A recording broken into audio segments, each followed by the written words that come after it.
e juaj që na sjellni gjithmonë tema interesante nga situata, nga gjendja, nga gjithë shka mundoni që gjërat e përditshme të sillni dhe të diskutoni me neve. Faleminderit shumë zotëri Vllazër që jeni me ne. Shumë faleminderit. Më thuaj, çysh po duket gjuha e mërgjimtarëve ndaj politikës?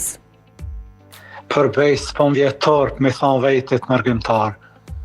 Mu paraqit në këtë moment si mërgjimtar, kur po dëgjoj shumë mërgjimtar se si shprehen, si flasin, nuk e shikojnë realitetin, nuk flasin nga realiteti, por flasin nga mlefi, nga urrejtja, nga xhelozia, unë këta nuk po muj me kuptu.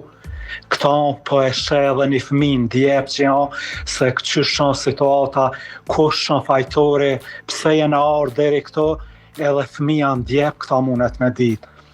E din edhe mërgjimtarët, e din edhe qytetarët, po për të keq, po tham, nuk e di pse nuk e flasin realitetin.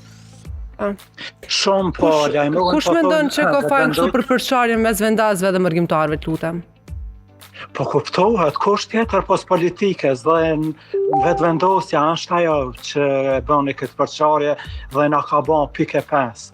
Ka nda dhe familjar ndërmjet vete, se lere kushëri e daje ku ta dijune shoka ndej. Jemi bërë pikë 5, jemi bën faqja e zlejz, jemi bën marrja e botës, dash Zotit të qetësohet situata dhe të kthehet në binarët e duhur, sepse kjo që po ndodh me të vërtetë është e turpshme.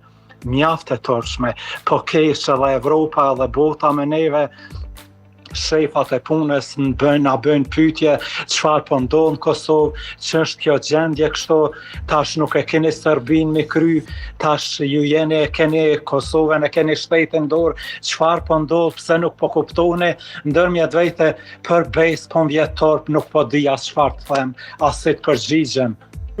Se